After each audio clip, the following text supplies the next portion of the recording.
Welcome to Pallavi TV. Congress party స్పోక్స్ పర్సన్గా ఉన్నటువంటి చరణ్ కౌశిక్ యాదవ్ ఇటీవల Telangana livestock development agency corporation ఏదైతే ఉందో దానికి చైర్మన్గా నియమితులయ్యారు. అన్న కంగ్రాచులేషన్స్ అన్న. ఫస్ట్ థ్యాంక్ యూ అన్న, ఇప్పుడు పశు సంపదను వృద్ధి చేయడం, తెలంగాణలో పశువులను డెవలప్ చేయడం అంటే సంపదను వృద్ధి చేయడం మీ కార్పొరేషన్ కిందికి రాబోతా ఉంది. సో ఎట్లాంటి కార్యక్రమాలు చేపట్టబోతా ఉన్నారు ఇప్పుడు మీరు చైర్మన్ అయిన తర్వాత? అంటే ప్రధానంగా తెలంగాణ రాష్ట్రంలో పాల ఉత్పత్తికి సంబంధించి దేశంలో 13వ స్థానం. భారతదేశంలో 28 రాష్ట్రాలు 8 కేంద్ర ప్రాంతాలు ఉంటే తెలంగాణ స్థానం 13. కేసీఆర్ ప్రభుత్వంలో ప్రధానంగా నిర్లక్ష్యానికి గురైంది పాల ఉత్పత్తి, పాడి పరిశ్రమ, గొర్రెల బర్రెల పేరు మీద పెద్ద ఎత్తున స్కామ్ పాల్పడే పరిస్థితి మనం చూసినాం. ఈరోజు ఉత్పత్తిలో భారతదేశం నెంబర్ 1గా ఉత్తరప్రదేశ్ ఉన్నది, తర్వాత మహారాష్ట్ర, రాజస్థాన్, తర్వాత ఇవన్నీ రాష్ట్రాలు ఉన్న పరిస్థితి మనం చూస్తూ ఉన్నాం. కానీ కేసీఆర్ ప్రభుత్వంలో నిర్లక్ష్యానికి గురవడం, ఉత్తరప్రదేశ్లో 16.21, తర్వాత రాజస్థాన్ 14.5% దేశంలో, మధ్యప్రదేశ్, గుజరాత్, మహారాష్ట్ర, తెలంగాణ స్థానం 13. రోజుకి 25 లక్షల లీటర్లు దిగుమతి చేసుకుంటున్నాం. అంటే మన అవసరాలకు సరిపోని విధంగా తెలంగాణ రాష్ట్రంలో పాడి పరిశ్రమ ఉన్నది. అదే కాకుండా సమైక్య రాష్ట్రంలో ఏఐ ద్వారా అంటే కృత్రిమ గర్భాధార అనేది సమైక్య రాష్ట్రంలో 4 సెంటర్స్ ఉండేది. తెలంగాణ ఆంధ్ర విడిపోయిన తర్వాత అది తెలంగాణకు 1 వచ్చింది, ఆంధ్రకు 3 పోయినాయి. ఇంకొకటి షాద్నగర్లో రెడీగా ఉన్నప్పటికీ ఆనాడు కేసీఆర్ ప్రభుత్వంలో నిర్లక్ష్యానికి గురి కావడంతో అది రెడీ కాలేదు. ఇప్పుడు అది ప్రారంభించినట్లయితే కొంత తెలంగాణ రాష్ట్రంలో పాడి పరిశ్రమ పెరిగే అవకాశం ఉంది. అదే కాకుండా రేవంత్ రెడ్డి గారు ముఖ్యమంత్రి అయిన తర్వాత తెలంగాణ రాష్ట్రంలో ఏదైతే పశువుల సంఖ్యను కావచ్చు, గేదెల సంఖ్యను పెంచే ప్రయత్నంలో ప్రభుత్వం ఒక వినూత్నమైన విధానంతో ముందుకు పోతూ ఉన్నారు. దానిలో భాగంగానే ఈ మధ్య కాలంలోనే గోశాలలకు సంబంధించి రాష్ట్ర ప్రభుత్వమే 100 ఎకరాల్లో 4 గోశాలలు నిర్మిస్తూ ఉంది.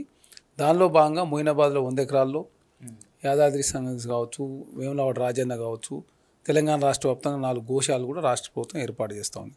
గోశాలల ద్వారా గోవుల ఉత్పత్తి కావచ్చు, అదే కాకుండా పాలు సంబంధించినటువంటి సంపద పెంచే ప్రయత్నంలో ప్రభుత్వం ముందుకు పోతూ ఉంది. అదే కాకుండా తెలంగాణ రాష్ట్రంలో పాడి పరిశ్రమ కావచ్చు, పాల ఉత్పత్తి కావచ్చు, సనాతన ధర్మానికి కూడా లింక్ ఉంటుంది. సనాతన ధర్మంలో భాగమైనటువంటి ఇప్పటికే యాదాద్రి లక్ష్మీనరసింహస్వామి టెంపుల్కి అత్యధిక తాపడం రాష్ట్ర ప్రభుత్వం రేవంత్ రెడ్డి గారి నాయకత్వంలో దేశంలో రికార్డు స్థాయిని నెలకొల్పారు. భద్రాద్రి రాముడు టెంపుల్ రెనోవేషన్కు అత్యధికంగా రాష్ట్ర ప్రభుత్వం నిధులు ఇచ్చింది. వేములవాడ రాజన్న టెంపుల్ నిధులు ఇచ్చారు, బాసరకు ఇచ్చారు. తర్వాత మంచిర్యాలలో పురాతన ఆలయాన్ని పునరుద్ధరించే ప్రయత్నంలో భాగంగా 700 కోట్ల రూపాయలు రాష్ట్ర ప్రభుత్వం కేటాయించుకొని ఆల్రెడీ పనులు కూడా ప్రారంభమైనాయి.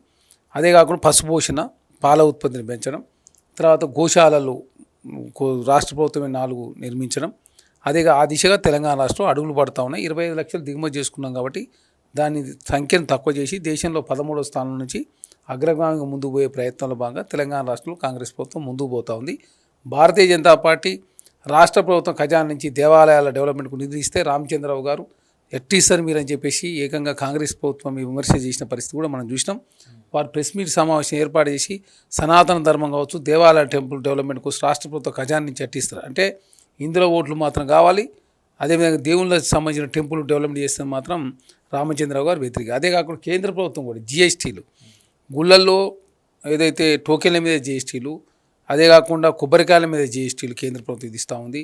అదే తలనీలాలకు జీఎస్టీ విధిస్తూ ఉంది, లడ్లకు, తర్వాత రూములు రెంట్లు తీసుకుని కూడా జీఎస్టీ విధిస్తున్న పరిస్థితి మనం చూస్తూ ఉన్నాం. కాబట్టి కేంద్ర ప్రభుత్వం జీఎస్టీలు రద్దు చేయాలని చెప్పేసి దేవాలయాల మీద మినాయింపు ఇవ్వాలని చెప్పి కోరినాం, అయినా ఇవ్వలేదు.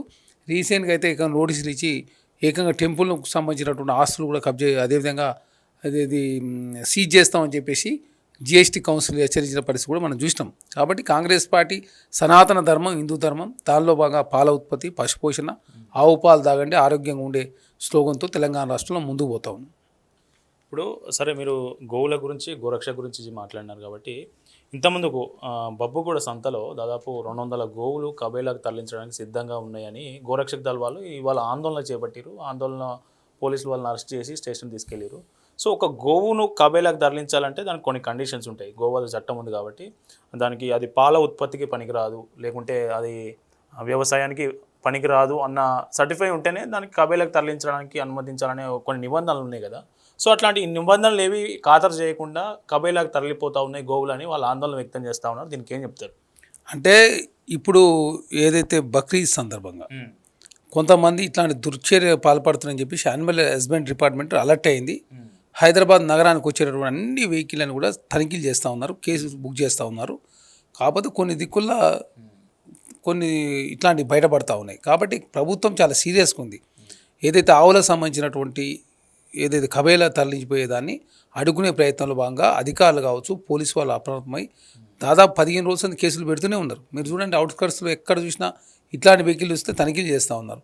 రాష్ట్ర వ్యాప్తంగా ఈ బక్రీద్ అయిపోయే వరకు చాలా స్పష్టంగా అలర్ట్ ఉండాలని చెప్పేసి ప్రభుత్వం కూడా హెచ్చరికలు జారీ చేసిన తర్వాత యానిమల్ హస్బెండరీ డిపార్ట్మెంట్ కావచ్చు, వెటర్నరీ డిపార్ట్మెంట్ కావచ్చు, అదే యంత్రాంగం అంతా కూడా దానిలో నిమగ్నమయ్యారు. కొన్ని దిక్కులో ఇట్లాంటి సంఘటన జరుగుతూ ఉంటే పోలీసు వాళ్ళు కూడా కేసులు పెడతా ఉన్నారు. కాబట్టి ఖచ్చితంగా ఇది నివారించే ప్రయత్నంలో భాగంగా ప్రభుత్వం తక్షణమే స్పందించింది, ముందుకు పోతా ఉన్నారు. టోల్ ఫ్రీ నెంబర్లు కూడా ఏర్పాటు చేశారు.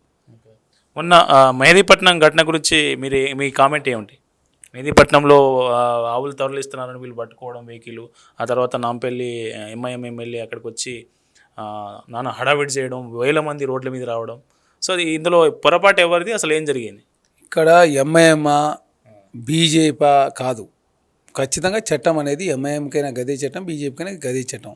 బీజేపీ వాళ్ళు దాన్ని బూచిగా చూపించి ఇందులో ఓట్లు తన్నుకునే ప్రయత్నం వారు చేస్తూ ఉన్నారు. దాన్ని అడుక్కొని ముస్లింలు ఓటు ఆకర్షించాలని చెప్పేసి వీళ్ళు అంటే ఒకరికొకరు పోటీపడి ఏకంగా తెలంగాణ కాంగ్రెస్ ప్రభుత్వం మీద మచ్చ అంటించే ప్రయత్నం వారు చేస్తాం. ఖచ్చితంగా ప్రభుత్వం చట్టం ప్రకారం మాత్రం ముందుకు పోతా ఉన్నాం. చట్టపరంగా చర్యలు తీసుకునే ప్రయత్నంలో ఏ అవకాశాన్ని కూడా కాంగ్రెస్ ప్రభుత్వం వృధా చేయడం లేదు. దానిలో భాగంగా సనాతన ధర్మంలో భాగమైనట్టు ప్రకృతిని కాపాడే ప్రయత్నంలో భాగంగా హైడ్రాను కూడా తీసుకొచ్చింది తెలంగాణ రాష్ట్రంలో కాంగ్రెస్ ప్రభుత్వం. అదే కాకుండా మూసిని ప్రక్షాళన చేసే ప్రయత్నం, అంటే పంచభూతాల్లో ఒకటైనటువంటి ప్రకృతిని బాగు చేసే ప్రయత్నం, అదే కాకుండా మూసిని పునర్జీవింపజేసే కార్యక్రమం, గుళ్ళకు సంబంధించినటువంటి రెనోవేషన్ యాక్టివిటీసు, గోశాల పరిరక్షణ, గోవు సంరక్షణ, తెలంగాణ రాష్ట్ర పాల ఉత్పత్తి పెంచడం, పాడి పరిశ్రమ పెంచడం, తెలంగాణ అగ్రగామి తీసుకుపోయే ప్రయత్నం భాగంగా రాష్ట్ర ప్రభుత్వం ముందుకు పోతూ ఉంది. కాబట్టి ఏదో సంఘటన చూపించి కాంగ్రెస్ ప్రభుత్వం సెక్యులర్ పార్టీ కాబట్టి ఏదో కాంగ్రెస్ పార్టీ అంటే ముస్లింలని, కాంగ్రెస్ పార్టీ అంటే క్రిస్టియన్లు ముద్రేసే ప్రయత్నం కూడా బీఆర్ఎస్ పార్టీ చేస్తూ, కానీ భారతీయ జనతా పార్టీ కూడా చేస్తున్న పరిస్థితి. దేశంలో ఏ రాష్ట్రంలో కూడా ఇప్పటివరకు ప్రభుత్వ పైసలతోటి టెంపుల్ రెనోవేషన్ జరగలేదు. అదే కాకుండా గోశాల నిర్మాణమే లేదు, గో సంరక్షణ జరుగుతలేదు. కానీ తెలంగాణ రాష్ట్రం చాలా సీరియస్ యాక్టివిటీ జరుగుతూ ఉంది. ప్రజలు నమ్మేటువంటి విశ్వాసాల పట్ల కాంగ్రెస్ ప్రభుత్వం చాలా చిత్తశుద్ధితో వ్యవహరిస్తుందనేది చాలా స్పష్టంగా నిర్ధారణ అయింది.